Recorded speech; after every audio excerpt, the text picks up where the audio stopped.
In this boardroom, a decision was made. A single father fired, and they celebrated. But what happened next changed everything. Stay tuned to discover the truth they never saw coming. He had just lost his job. 2 kids at home, mortgage payments looming. A single income gone in one moment. But this wasn't the end of his story. The CEO's office was calling him back, not to apologize, but with a question that would expose everything. Where is James? Why is he irreplaceable? The answer shocked everyone. Within hours, everything collapsed. The projects James was leading halted, clients threatening to leave. The CEO finally understood. They didn't just fire an employee. They fired the backbone of their operation. But here's what the CEO never understood. James had something the CEO could never fire away. Something more valuable than any job.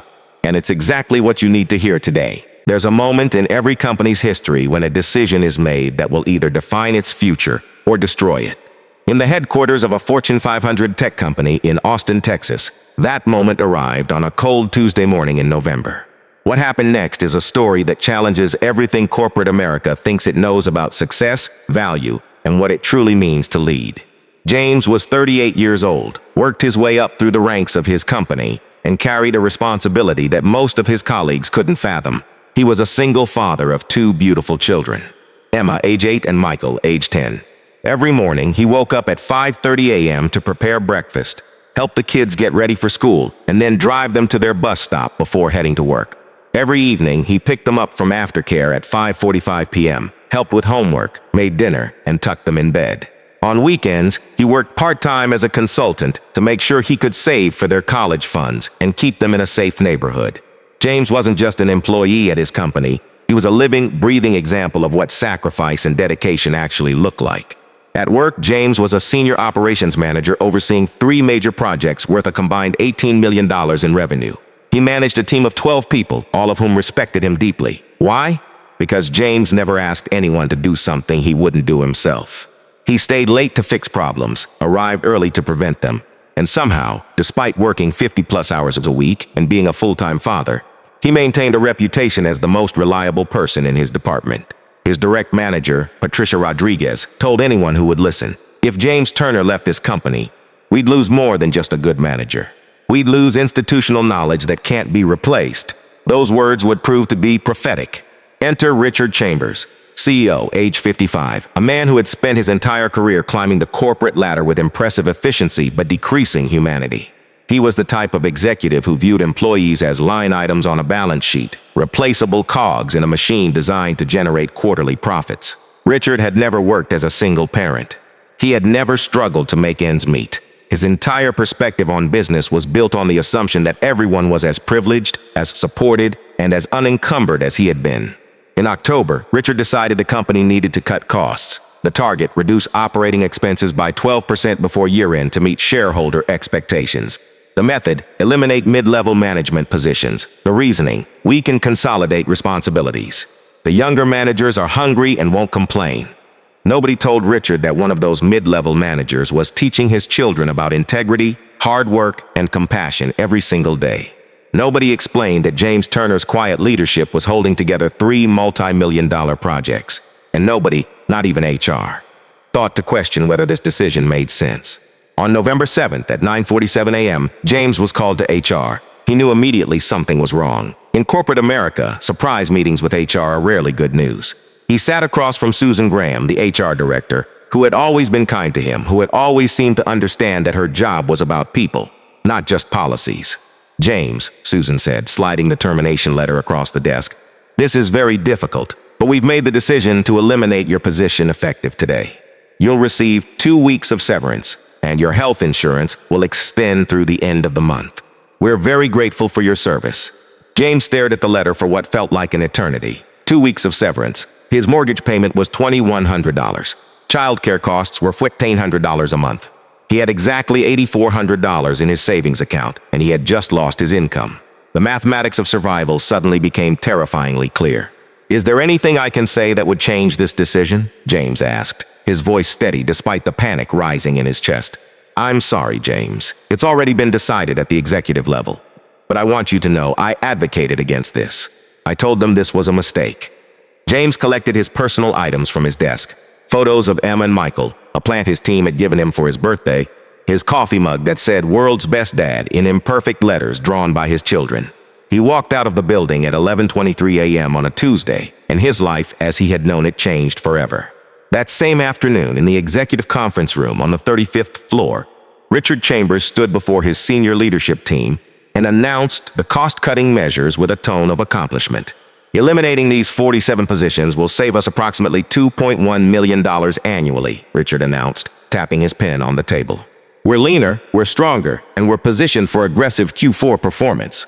Some people will land on their feet, others will find new opportunities. That's how the market works. His executives applauded. One even congratulated him on his tough decision-making. Nobody mentioned that among those 47 people were 3 single parents, 2 cancer survivors in active treatment, and 1 man who had given 14 years of his life to that company without ever taking a vacation longer than a long weekend.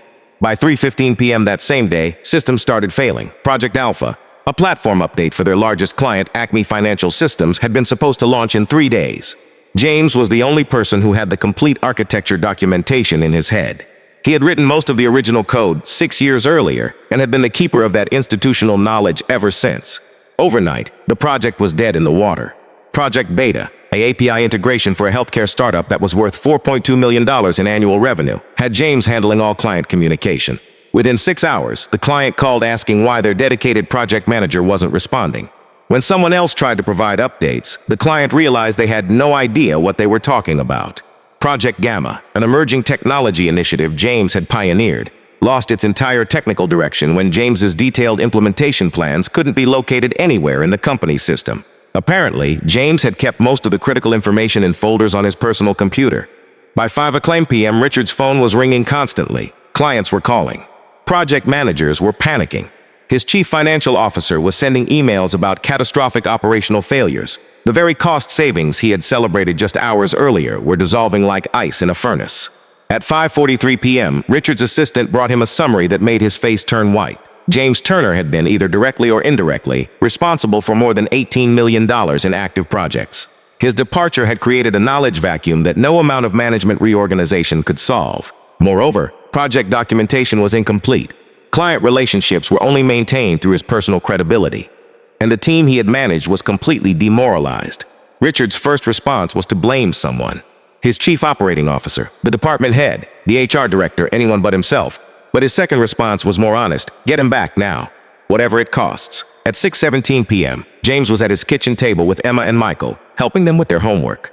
Emma was struggling with a math problem about fractions. If you have 8 pizza slices and you eat 3, how many are left? James asked gently. 5, Emma shouted triumphantly, holding up her tiny fingers. Right, 5. Do you know what that means? It means no matter what happens in the world, you're smart enough to solve any problem you face. And I'll always be here to help you figure it out. His phone rang. Unknown number.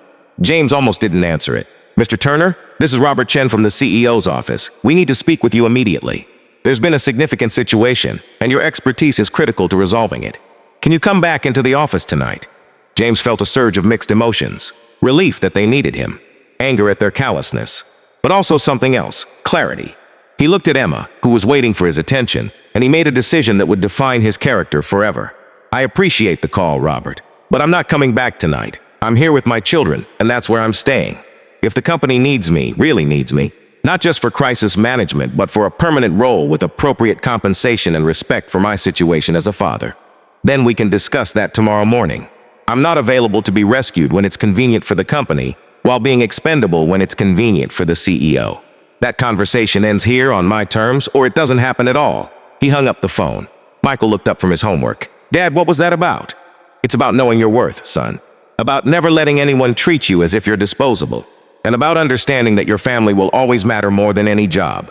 The next morning, Richard Chambers sat in his office at 6:30 a.m. with his executive team. They had worked through the night trying to salvage the situation. The damage assessment was clear. They could lose up to $40 million in client contracts if they didn't resolve this within 72 hours. And the only person who could help them, the only person they should have never let go, was James Turner. Susan Graham walked in with a proposal. I've drafted an offer, she said. Vice President of Operations reporting directly to Richard. $220,000 annual salary, plus performance bonuses. Flexible work arrangement accommodating his role as a single father. Full benefits, stock options, and, this is the key part, a written guarantee that no termination decision involving his department can be made without his approval. Do it, Richard said immediately. And arrange a meeting at his house today. Bring the offer letter. Whatever else needs to happen, we make it happen. At 10 a.m., Richard Chambers, CEO age 55, master of corporate politics, sat in James Turner's modest living room. He looked out of place in his $3,000 suit, surrounded by children's toys and family photos. James sat across from him, calm and measured, while his children played quietly in their room. "I made a mistake," Richard said. It was possibly the first time he had admitted this in a meeting in 15 years. "Not just firing you, but how I treated the entire firing process. You were a person, a father, a colleague, someone who contributed immensely to this company, and I reduced you to a line item in a cost-cutting strategy. I'm here to ask your forgiveness and to offer you a position that actually reflects your value." James listened carefully. He looked at the offer letter. He saw the salary, the title, the benefits. And then he asked Richard a question that the CEO hadn't expected. "Richard, what are you going to do differently so this doesn't happen to someone else? Because if I come back and nothing changes about your leadership philosophy, I'm not solving the problem. I'm just enabling it to happen again to the next person." Richard sat in silence for a moment. Then he said something that surprised himself. "You're right. I don't know exactly what I'm going to do, but I'm willing to listen. I'm willing to learn. And I'm willing to change the culture of this company from the inside, starting with how leadership views and values employees." James accepted the position, but with conditions. A company-wide review of termination practices, a mentorship program for single parents and employees with caregiving responsibilities, and a commitment to transparent communication about business decisions. Richard, humbled by his own near catastrophe, agreed to everything. This story isn't really about a CEO learning a lesson, though that's important. It's about James Turner understanding something crucial about his own value. When he was fired, James didn't immediately panic about his worth. He didn't question his abilities or think he deserved it. Instead, he recognized that his value to his company, to himself, and most importantly to his children, wasn't determined by his job title or his salary. When the company tried to bring him back, James negotiated. Not out of greed, but out of principle. He refused to accept a solution that would sweep his unfair treatment under the rug. He used his leverage to create systemic change that would protect other employees. That's the mark of a leader, someone who thinks not just about himself, but about the people who come after him. Most importantly, James taught his children something that no amount of money can buy: that your character is your real value, that integrity matters more than paychecks. That family is the true measure of success. When he told Emma and Michael why he wouldn't abandon them to rush back to the office, he wasn't just protecting his immediate family. He was showing them that they were worth more than his job. That lesson will change their lives in ways that will echo through generations. The company did survive. Projects were salvaged. Clients stayed loyal because James handled them with the same integrity he showed his family. Richard Chambers did change, not perfectly, but genuinely. He implemented those policies. He started meeting with frontline employees. He began to understand that corporate success wasn't about cutting costs at the expense of people. It was about building a culture where people were valued, respected, and treated as human beings first and employees second. But here's the real epilogue. James eventually left that company anyway. Not because he was fired, but because he realized he could build something better. He took 5 clients with him, started his own consulting firm, and within 2 years was making more money with better work-life balance. He hired people like himself, parents, caregivers, people with full lives outside of work, and built a company culture that celebrated that reality instead of punishing it. Emma is now 16. Michael is 18. Both are planning careers in business, specifically because they saw their father navigate impossible situations with grace and principle. They learned that success isn't about climbing a corporate ladder. It's about building a life of meaning, integrity, and impact. So here's the question I'm asking you right now. What's your real value? Is it your job title, your salary, the company on your resume? Or is it something deeper? Your character, your integrity, your ability to show up for the people who depend on you and the people you serve.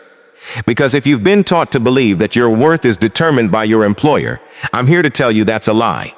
Your employer can change their mind in a moment. But your character, your integrity, your commitment to doing right by people, that's permanent. That's irreplaceable. And that's what will sustain you when everything else falls away.